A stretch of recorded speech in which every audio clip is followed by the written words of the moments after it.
The views and opinions expressed on the following program do not necessarily reflect the views or opinions of Nash Community College, the Board of Trustees of Nash Community College, or the North Carolina Community College System.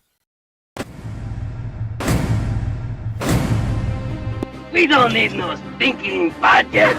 Oh, no. Well, you buy a hat like this, I'll bet you get a free bowl of soup, huh? I'm not wearing hockey pads. I'm gonna make him an offer again. You play ball like a girl! Oh, yeah! Come to play! And Leon's getting larger.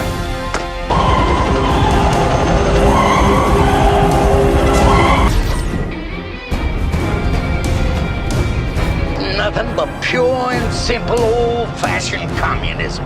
But I was going into Toshi Station to pick up some power converters. Well, thank you very much. Can I be in charge for a while?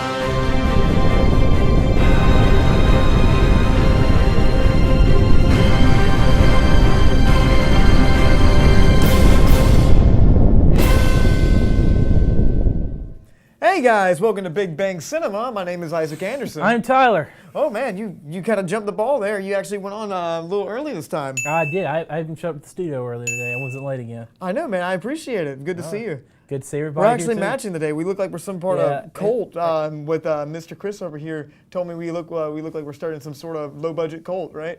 Yeah, except they're not in it. You're not in our cult. Looks like you're trying to start something at the very least. Well, we're starting to try to start a fashion trend. And also on the Hunter Cam, we got Mr. Hunter Baker over here. How you doing, man? His name is Hunter Baker. That is two occupations. That's why I called him Hunter Baker. I'm fantastic. Oh, good to know. Okay. Yeah. All right. Guys, in case you don't know, this is a show where we talk about movie news, movie reviews, and everything in between. And my goodness, don't I look pale. What's the in-between part? The in-between is just when we get off a topic, which is probably like 90% of the show. Oh, the in-between is where all the ghosts live. Speaking of where all the ghosts live, James Cameron, he's going to be making a whole nother trilogy of the Terminator movies. But get this. Oh, I heard about this. Yeah, he's going to ignore all the sequels that aren't Terminator 2. You mean no Christian Bale? No Christian Bale. No, that creepy guy that ended up living in a cardboard box in Skid Row? Who is it? Oh, the John Connor guy. Yeah, he got on crack and not the other one that on crack, not Edward Furlong, but the other one that got on crack. Yeah, I know what you're talking about. Yeah, he ended up in a box. The guy that was Claire Danes. Claire Danes' boyfriend. Yeah, in that. You remember Terminator 3: Rise of the Machines? Yeah, that guy just disappeared. Well, that movie doesn't exist anymore. He said the movies are going to almost be like a bad dream. Are you serious? I'm dead serious. But the last one was so good. Just. Wait, hold on, let me think. Which one was the last one? Was that one with Sam Worthington? It's Terminator Genisys. Genisys. It's supposed to be Terminator Genesis, but it's not spelled that way. It's the one with the little blonde girl from Game of Thrones. It was really dumb. Yeah, I remember that. Yeah, I mean, I like looking at her, but I just didn't like the movie. Yeah, I like looking at her too, but also Jai Courtney's in that movie. Christina Loken was in that. Yeah, I like looking at her too. She was pretty fun. Yeah, I mean, I think she did a good job. I mean, she was. It's been a while since I've seen the movie, but it's an early Chris Hardwick role. She was very lifeless, and I thought she did a good job. I mean, she's a robot. I mean, but yeah, James Cameron's finally getting behind the director's chair for 3 new movies. It's going to be starring Arnold Schwarzenegger and Linda Hamilton, which starred in the original 2 movies as Sarah Connor, which I'm really excited for. You know, she still kind of, sort of retained her, her looks from the movies. You hear me say it? Is he going to raise the bar? Well, you say that every single time. I think it's understated. I think South Park said it enough. They're going to raise the bar. I think they will. I think they're going to raise the bar. They said they're going to make it a Terminator film that James Cameron would make, but make it more into the modern world we live in. So we're not going to have this anymore? We're not going to have that anymore. That's a guilty pleasure movie of mine. I don't know what it is. Is it Sam Worthington? No, it's just, I don't know. I just like the cinematography of it. It's just kind of my, I don't know. It's been a while since I've seen the movie. It might suck. Oh, Anton Yelvik is in this. Yeah, I know. He's in it too. But yeah, it's like all the sequels after this have been critically really terribly received. And I think financially the last one wasn't that great, was it? I'm not sure. Could you pull up the box office revenue of Terminator Genisys? I want to say about 100 million. Let's say 100,000. Yeah, they would never make another Terminator movie again. I'll say between 100 million and 120 million. I mean, I don't know. Possibly 2. Now I'm pushing that to 2. 100 million, 200 million. That's what I say. But I think that James Cameron is actually, coming back to a franchise like this. I think he's been in Avatar world for a very, very long time. But I'm really happy that he's actually going to come back and try something that's not going to suck. Hopefully. See, you know it's going to be bad when they had Jai Courtney in it. Well, yeah, he has got the world's greatest agent. I swear this guy's got the world's best agent in Hollywood. He does, and I don't think he's going to be in this franchise anymore. And neither is Emilia Clarke. But I mean, I don't know what kind of story would they tell with this. Sir, you have news? Terminator Genesis, 440.6 million. What? Is that all it made? Yeah. For real? What was the budget? 155 million. That's terrible. Yeah. That is awful. I'm talking about 26% on Rotten Tomatoes as well. 26. Oh yeah, that's not good. So a quarter and a penny. Quarter and a penny. A quarter and a penny. That's not a good score if you want another sequel. So they brought Mr. James Cameron back from Avatar World in order to do that. But I mean, also speaking about James Cameron has also put out some Avatar 2 photos with a bunch of young people supposed to star in the film. And I think we got a picture up here. It's kind of got a wide array of. Is this going to be a Disney Channel? It does look like a Disney Channel original movie. Yeah. It's got a lot of Native American kids. Where's Zach and Cody at? I thought they were going to be on this too. Where's Zach I know and this Cody? looks like a Native American Zach and Cody. Yeah, but, that reminds. I saw that picture. I was trying to think of what it reminded me of because it didn't look like it. See, I feel like a little stakes will swirl across the screen and say Disney Channel. Now you said it. That's exactly what it reminds me I of. didn't even realize it. It totally does look like Disney Channel. To me, it looks more like ABC Family movie because it looks like they're trying to be a little edgier than Disney. They are. Sir, Freeform. Yeah, Freeform now. Get right. It doesn't exist anymore. ABC Family's dead. Oh yeah, because it sounds too PC. We got to say freeform because we're free. But I mean, yeah, that's the cast of Avatar 2. A lot of these kids are going to be playing the Natiri and Jake Sully, the main characters of the first Avatar's kids. So I mean, obviously they're going to be in motion capture gear. Like seeing this right now, the effects kind of hold up. I feel like now we're going to get like in a completely different realm of effects. See, furries are real big now. This is what I'm worried about. This is what I'm worried about here, man. I'm really worried about this right now. This is going to become a furry fan service movie. That's what I'm worried about. What is a furry? Can you tell the people at home what a furry is? You know what a furry is, sir. Well, tell everybody what this is. No, let's not do that. Okay. But he's talking about for real friends that you get at Target. Yeah. But I mean, the first movie's been so long. I don't know. Is the impact still going to be there? I believe the impact will still be there because it's probably going to be another Western where he just throws aliens in it. I think it's going to be another. Because you realize the first one was just Dancing with Aliens. Yeah, it was Dancing with Aliens. Dancing with Aliens.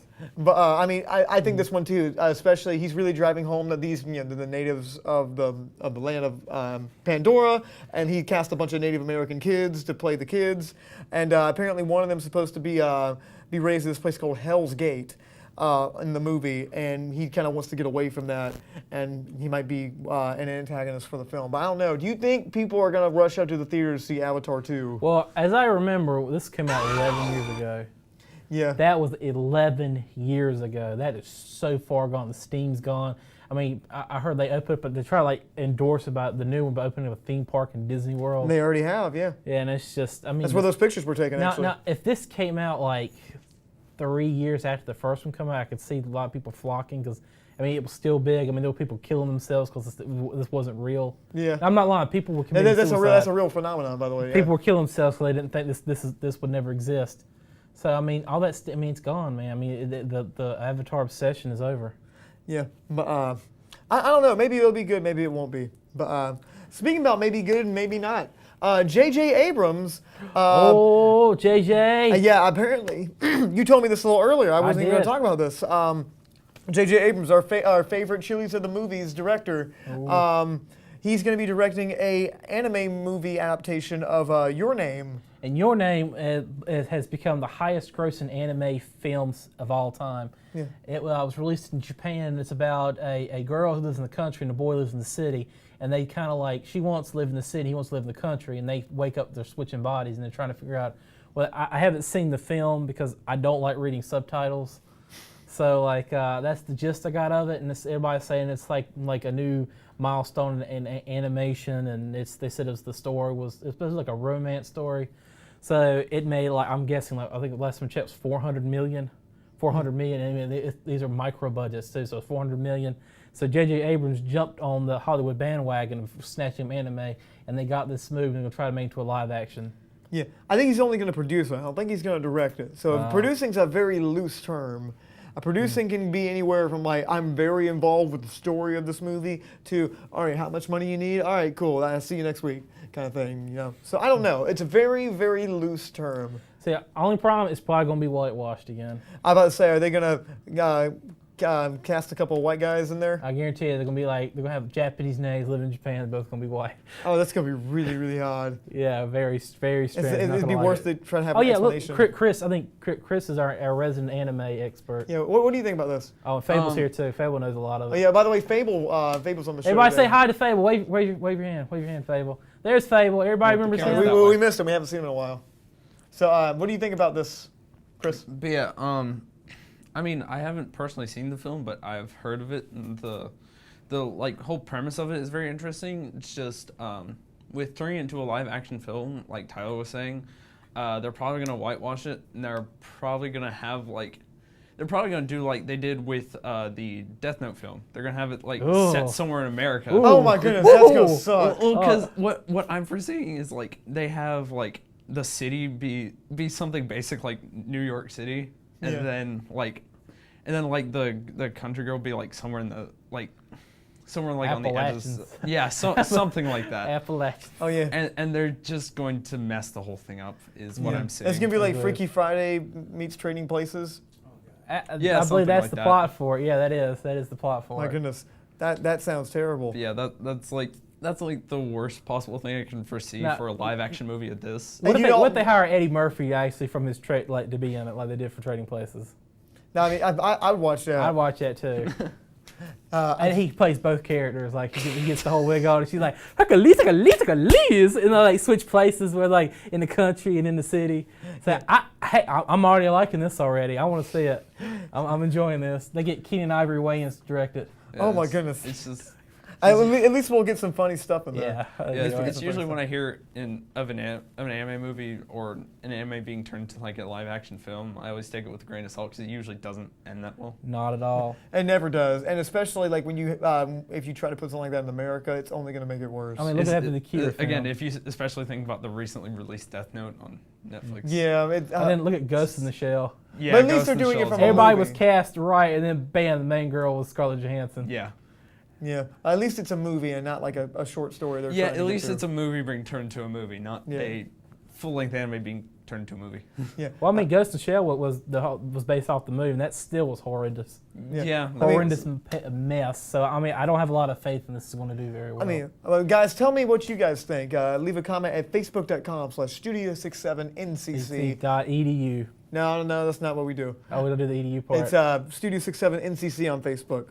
We would love to hear what you guys have to say. So, guys, we're going to take a really quick break, but when we come back, a non-spoiler review about Kingsman: The Golden Circle. Stay with us. That.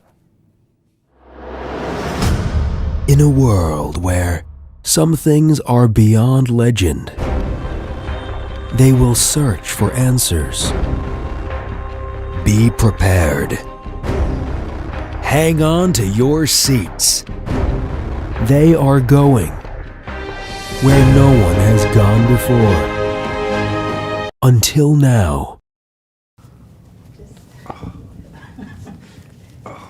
Why are you so close to me? I don't know. Let me back up a little bit. Yo, check out our show on Big Bang Radio.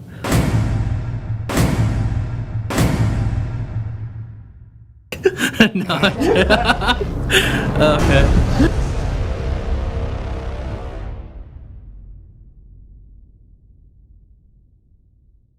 Did you know Nash Community College offers 12-degree programs entirely online? Are you interested in information technology? Explore information technology systems, network management, systems security, healthcare informatics, or web design and administration.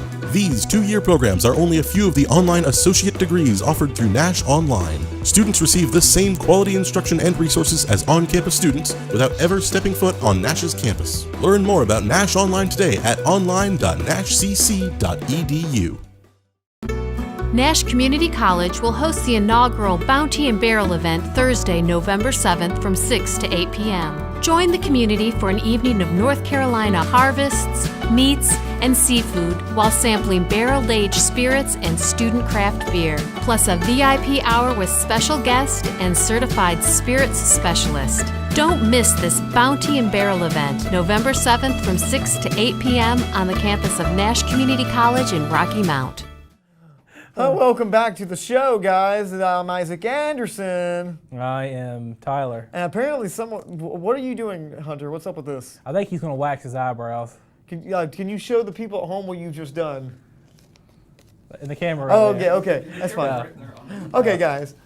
So this week's movie review, we actually saw a movie that's a sequel of a really popular movie that I think we both love, and I think a lot of people out there really love, and that is... Don't keep putting the tape on your face. It's Kingsman: The Golden Circle. Yeah. How are you expecting to Google facts like that? By feel. Okay, we're just gonna feel this one out. I am one with the internet. That's not a good thing, man. Well, you were one with the 4chan. Oh no, you don't want to be one with the 4chan.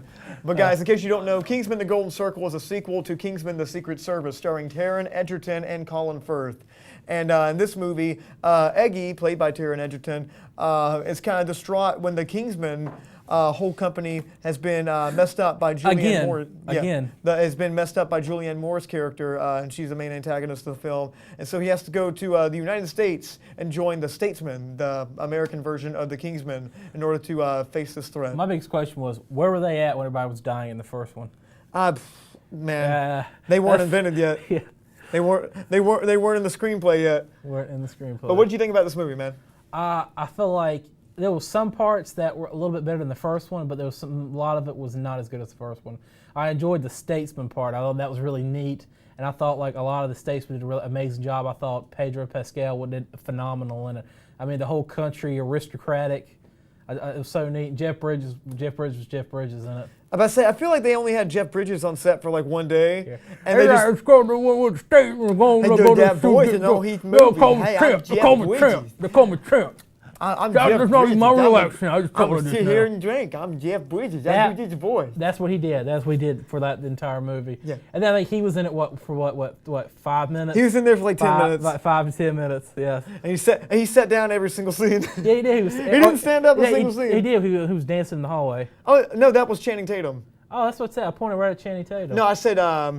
Oh yeah, Channing Tatum was in there even less. Like he was there for like 6 minutes. But let's try to keep this non-spoilers right now. But overall thoughts, you enjoyed it?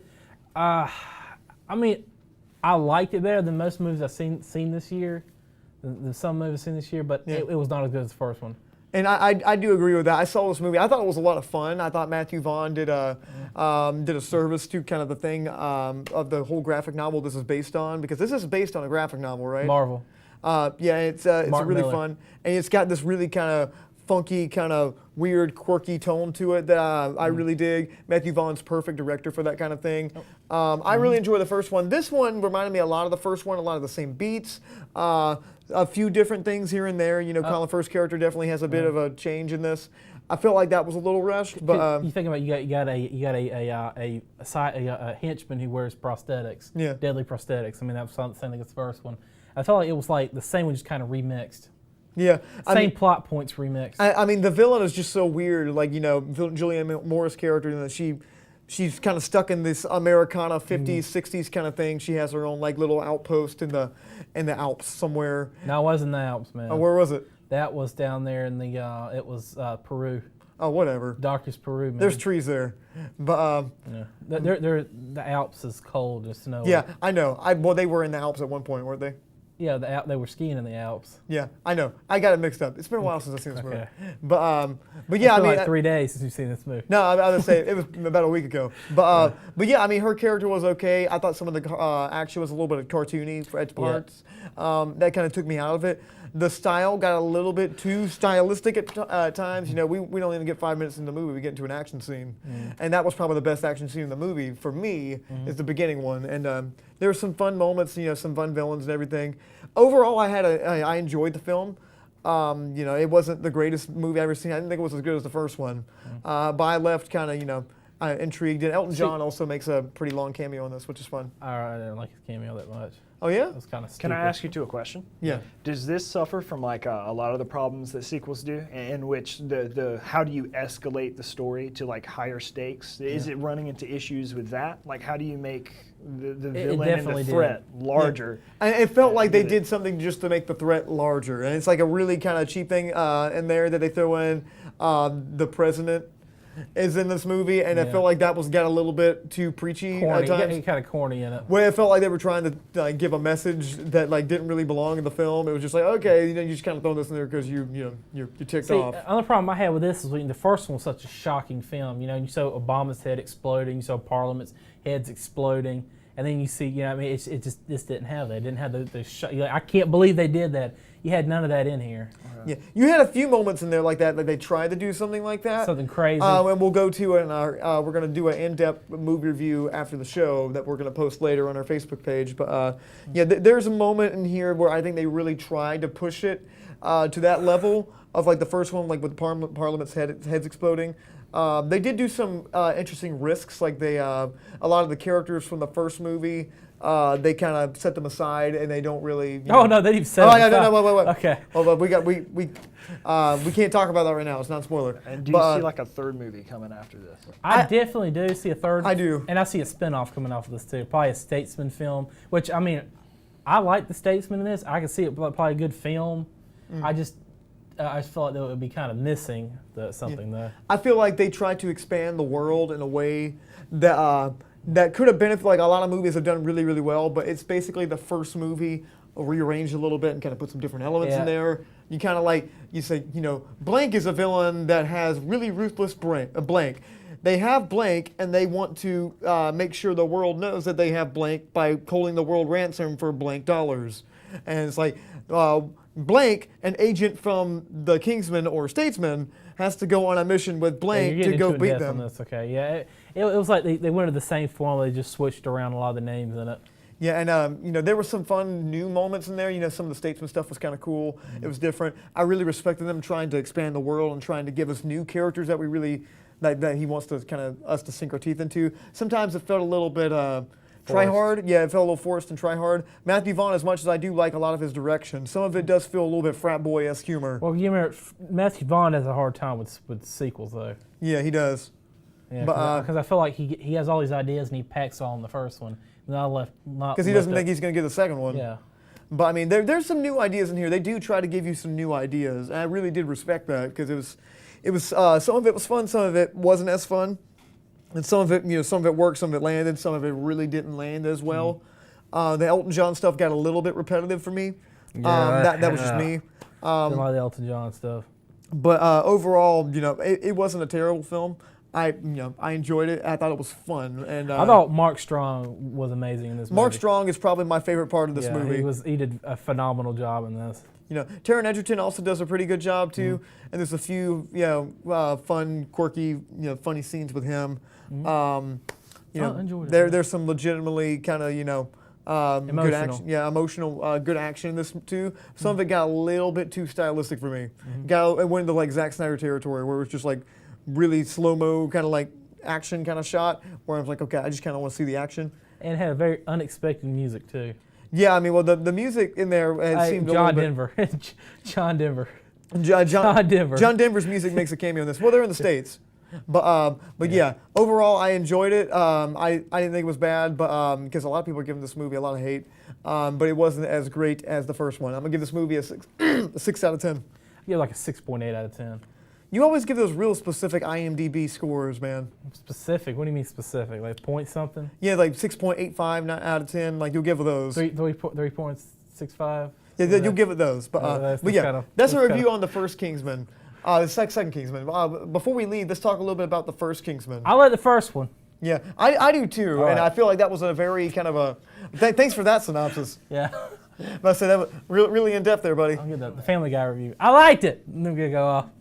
But yeah, this one was. I felt like this one was something kind of fresh, new. It was kind of a parody and a different take. I mean, you can see the James Bond parody in it. I really like. Oh that. Yeah, I mean, like you can see the Samuel L. Jackson. Even though I wasn't really big on his lisp thing he has in the movie, I like that. That kind of took me out. At least he's trying to do something different and do something that's kind of against his character of Samuel L. Jackson. Well, he is the universal actor, though.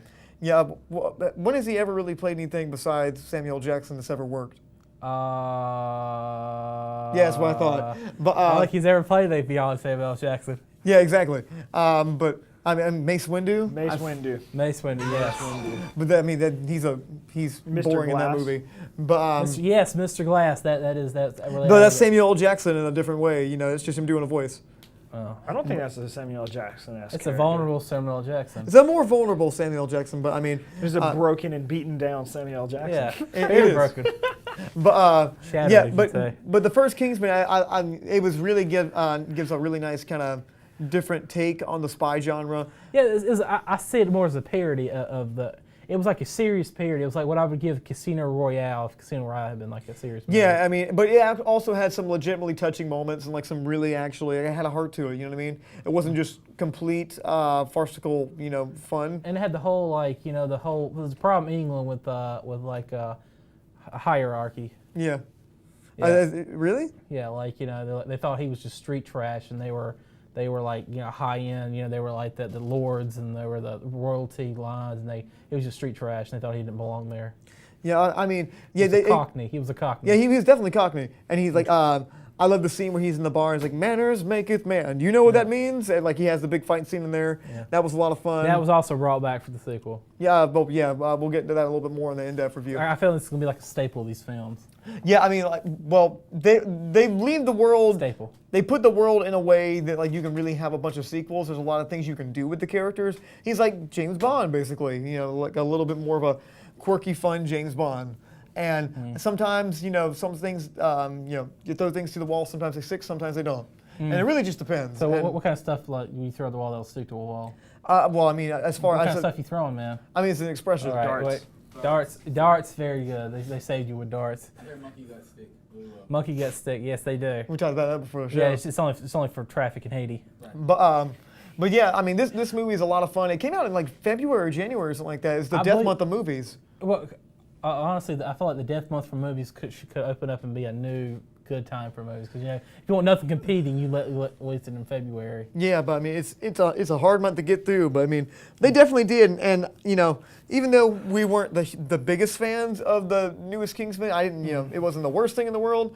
I'm still looking forward to like another sequel for it. I want a statesman movie. I don't know if I'd want a statesman movie. The Kingsman was so much fun. I want a statesman. And they left it open. I want a open. statesman movie.